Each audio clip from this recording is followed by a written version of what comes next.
Welcome to this explainer. Okay, today we are diving into a topic that sounds maybe a little complex at first glance, but trust me, it is absolutely fascinating. We're unpacking the core engineering concept that essentially keeps the entire plant industry safe. We're talking about test pressure. So let's explore the hidden engineering secrets of how massive industrial facilities manage to operate day in and day out without, well, blowing up. Here is our roadmap for today. We'll start with number 1, what a pressure test actually is. Number 2, hydrostatic versus pneumatic testing. 3, the danger of gas. 4, when to use pneumatic. 5, calculating the test pressure.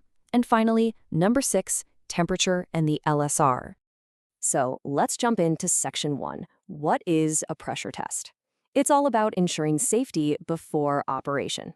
When engineers build a massive new pressure vessel, they face a massive real-world hurdle, proving it is actually safe to turn on. Let me pose a kind of dramatic question to you. How do you test a bomb without detonating it? Because these industrial pressure vessels hold so much incredible energy, they are effectively potential bombs. We have to be 100% sure they can handle that internal energy before they ever go live. The solution engineers use is surprisingly intuitive. Fill, hold, and inspect.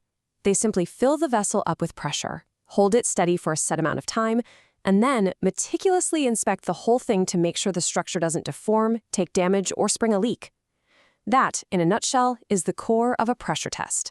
Moving on to section 2, hydrostatic versus pneumatic testing and the physics of compressibility.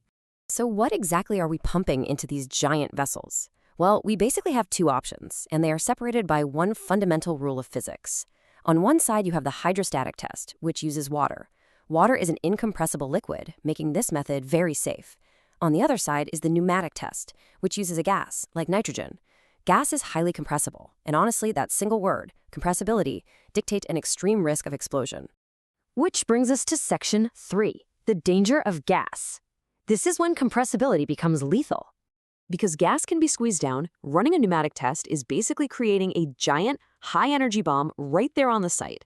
The gas gets packed in tighter and tighter until it hits the target pressure, storing an unimaginable amount of energy. If there is even a microscopic, tiny flaw in the steel vessel, all that stored energy is released in an instant, expanding violently. It results in a completely devastating explosion. And the impact doesn't just destroy the vessel itself. As the thick steel shell rips apart, the resulting shockwave and flying shrapnel can completely collapse surrounding pipelines and facility structures. You're looking at massive, widespread collateral damage. Tragically, accidents like this can easily lead to severe casualties for any workers on site. This is exactly why the engineering industry overwhelmingly prefers the hydrostatic test. If a water-filled vessel fails, it mostly just leaks. The water doesn't rapidly expand like a gas does, so it just loses pressure safely. Section 4, when to use pneumatic, breaking the safety rule.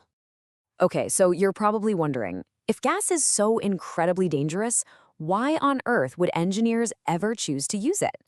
Well, the answer comes down to unavoidable physical limitations.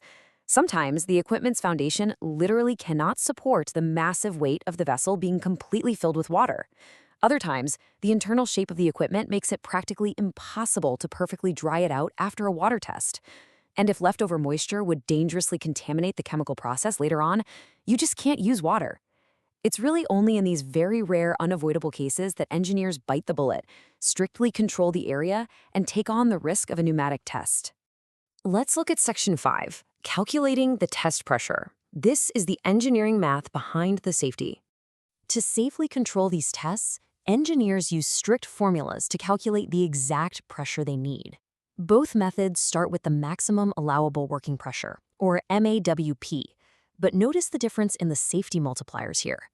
The relatively safe water test multiplies the MAWP by a harsh 1.3, really pushing the vessel to its limits to prove it's tough. Meanwhile, the highly dangerous pneumatic test uses a much more conservative 1.1 multiplier, specifically to minimize those explosion risks we talked about. Finally, section 6, temperature and the LSR. Honestly, this is a genius engineering hack. Now, you might have noticed that at the end of both of those formulas, you multiply by a variable called the LSR. Let's cut right through the jargon. LSR stands for lowest stress ratio. Essentially, it's a temperature correction factor. Metals naturally get weaker when they get hot, right? Well, the LSR provides a brilliant mathematical bridge between the high temperatures the vessel will face when it's actually operating and the cold ambient temperature it's being tested at. Let's walk through how this logic works in the real world. Say a vessel is designed to operate at 200 degrees Celsius. Obviously, you can't test it with 200-degree water because that's steam, so engineers use regular, cold, ambient city tap water instead. But to compensate for the fact that the metal is artificially stronger because it's cold, they use the LSR as a multiplier to add extra pressure. They literally simulate extreme heat using nothing but cold tap water and clever math. Think about what we've covered today. Pure physics, just the compressibility of gas versus water, dictates a very real life-or-death choice. And then, a single math formula beautifully overcomes the massive physical limitation of testing with extreme heat. It really makes you wonder, if cold tap water and clever math can safely simulate extreme industrial heat, what other complex, deadly dangers can engineering ingenuity bypass? Keep that curiosity alive the next time you drive past a massive industrial plant. Thanks so much for joining us for this explainer.